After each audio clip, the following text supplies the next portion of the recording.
আমাদের এই দেশের কালচারই ভিন্ন। বিগত যত সরকার গিয়েছে প্রত্যেকটা সরকার এই রাজনৈতিক কালচারটা এমন করে ফেলেছে কেউ টাকা ছাড়া কিছু বুঝতে চায় না। সেই লক্ষ্যে প্রত্যেকটা নিবন্ধিত দল বা যে কোনো রাজনৈতিক দল রাজনৈতিক কার্যকলাপ করার জন্য বহু টাকা প্রয়োজন। আমাদের একটা দাবি, বাংলাদেশের নির্বাচন কমিশন কর্তৃক যে কটা নিবন্ধিত দল আছে প্রত্যেকটা দলকে প্রতিটা মাসে একটা নির্দিষ্ট অ্যামাউন্টের টাকা বরাদ্দ দেয়া সরকারি ভাবে, এটা হলো আমাদের একটা দাবি। সম্মানিত উপস্থিতি, বাংলাদেশে যে কটা রাজনৈতিক দল আছে তাদের রাজনৈতিক কর্মকাণ্ড করার জন্য ভালোভাবে তাদেরকে নিরাপত্তার ব্যবস্থা করা উচিত, এটা হলো আমাদের আরেক দাবি। সম্মানিত উপস্থিতি, প্রতিটা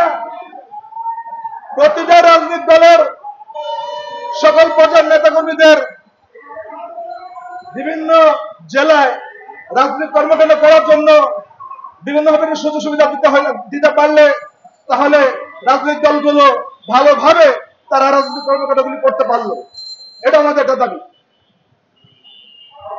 সম্মানিত উপস্থিতি, রাজনৈতিক দল নিবন্ধন আইন যে আইন আছে 23টা জেলা 100টা থানা কমিটি, বর্তমান কমিটি, রাজনৈতিক দল তাদের পার্টি অফিস উপস্থিত থাকতে হবে। আমি কমিশন এবং জাতির কাছে আমি একটা প্রশ্ন রাখতে চাই, বাংলাদেশের কালচারে বিভিন্ন রাজনৈতিক দলগুলো যেভাবে কর্মকাণ্ড করে থাকে, বিভিন্ন বাড়িওয়ালা তাদের অফিস কখনো রাজনৈতিক দলকে ভাড়া দিতে চায়। কমিশনকে এমন আইন করতে হবে রাজনৈতিক দল যেন ভালোভাবে জনকল্যাণমুখী কর্মকাণ্ড করতে পারে এবং বাংলাদেশের সকল থানা জেলার বাড়িওয়ালারা রাজনৈতিক দলকে যেন ভালোবেসে তাদের পার্টি অফিস দেয়, কোন শর্ত না রাখে, ভালোভাবে যেন পার্টি অফিস দেয়, সেই ব্যবস্থা যেন করতে হয়। তাহলে আমাদের কালচারটা ফিরে আনতে হবে। সেই কালচার আইন কানুনের মধ্যে যদি আসতে হয় তাহলে নির্বাচন কমিশনকে ভালোভাবে জনকল্যাণমুখী আইন করতে হবে, এর কোনো বিকল্প নাই।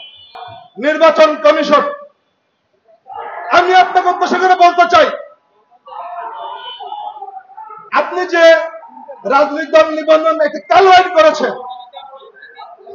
এই সরকার সংস্কার কমিশন করেছিল।